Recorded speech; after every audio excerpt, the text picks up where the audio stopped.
Osgood Perkins has slowly become one of the most surprising names in horror, and with Keeper, he once again proves that he loves messing with the audience's mind.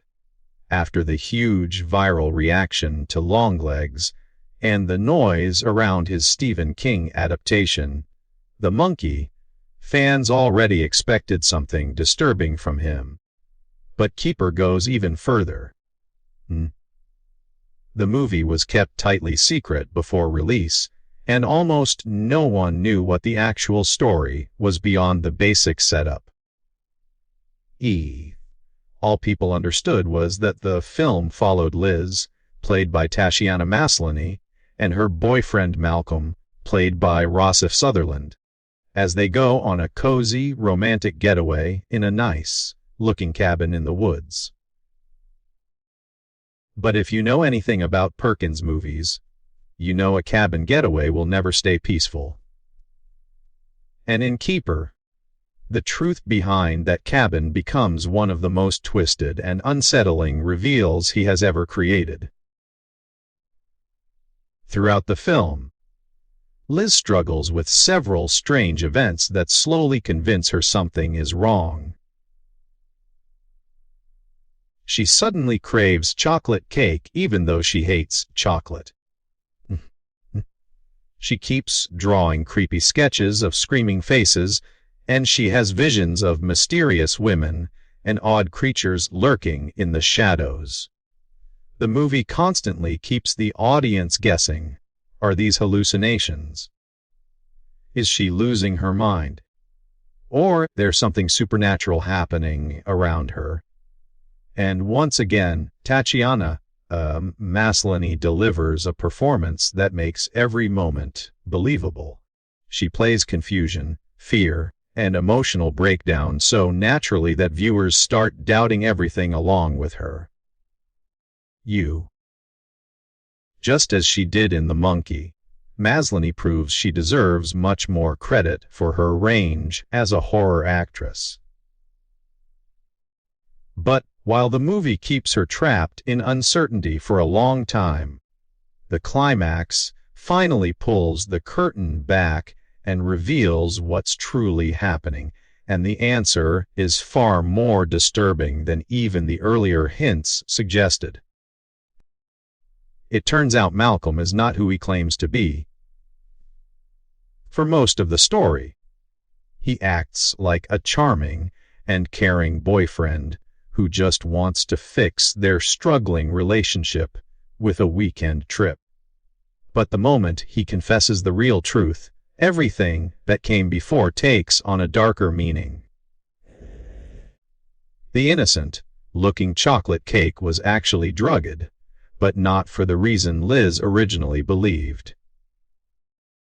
Malcolm also lies about being a doctor, and he pretends to be an unfaithful husband only as part of an elaborate trap. In reality, Malcolm is over 200 years old. He has been pretending to be a normal man for decades, luring women to the cabin again and again for a deeply sinister purpose.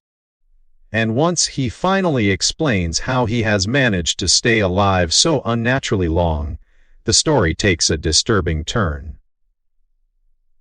When Malcolm was a young boy, he and his cousin once saw a mysterious pregnant woman walking onto their land. Shockingly, this woman looks exactly like Liz, which immediately suggests that something supernatural is connecting the two. Malcolm, as a child, shoots the woman with a musket, believing she is some kind of trespasser or threat. He and his cousin then throw her into a pig pen, thinking that is the end of it. But that night, they discover the woman has given birth. The scene is horrifying, with a smoking umbilical cord and bloody footprints crawling up the wall. The woman opens her eyes and reveals they are pitch black, confirming she is not an ordinary human. Young Malcolm panics and shoots her one more time to finish the job. However, her children, these strange supernatural creatures, survive. Malcolm and his cousin discover something terrifying yet tempting. If they feed the witch's monstrous offspring with a constant supply of victims, the creatures will give them eternal life. In exchange for sacrificing people, the two men get to live for centuries without aging. From that moment on, Malcolm continues this horrifying ritual. The women Liz has been seeing in her visions are Malcolm's past victims, women who were sacrificed to keep Malcolm young. This explains every strange moment Liz has experienced in the cabin. It was all connected to the witch's children who live hidden in the house, waiting for their next offering. While Malcolm believes Liz is just another sacrifice, things take a turn he never expected.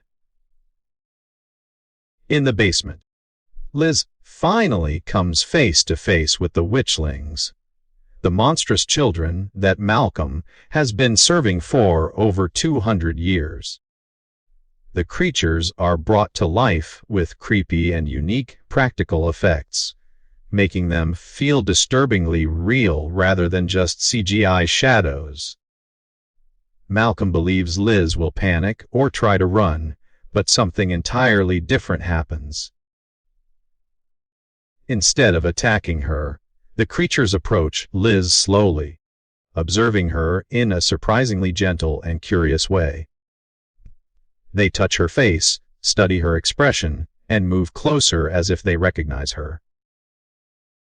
Liz, caught between fear and hysterical laughter, reacts in a strange mixture of joy, terror, and release. This moment reveals one of the biggest twists in the film. Liz is not a random victim. She is directly connected to the supernatural woman Malcolm killed long ago. She might be her reincarnation, or she might be her descendant. Some fans believe she has been possessed since entering the cabin, with the witch's spirit taking over her body from the inside. Whatever the explanation, the creatures clearly identify her as their mother. They don't want to harm Liz. They want to be reunited with her. With the witchlings now loyal to Liz, the final question is what to do about Malcolm. He tries to hold on to his long-earned immortality, but the creatures reveal they can take it away from him. They strip him of his eternal youth, leaving him as a withered old man. Liz, now fully embracing her role in this supernatural world, gives him one last cold goodbye. She submerges his head in a thick, preserving liquid similar to the substance used to keep the original witch's head intact. This becomes Malcolm's brutal fate, an ending that confirms Liz now controls everything. Liz walks away from the cabin as a woman no longer manipulated or gaslit. She survived Malcolm's horrifying ritual, and she reclaimed her connection to the witchlings. But the movie ends on a lingering question: what will she do next? Malcolm's cousin is still out there, and he has been part of this disturbing ritual for decades. The witchlings will still need people to feed on if they are to remain alive. And Liz might now be the one who decides their future. The final shot suggests she isn't afraid of the dark life ahead. If anything, she's ready to step into it fully. In the end, it's Liz who gets the last laugh. For once, she isn't the victim. She is the one in control.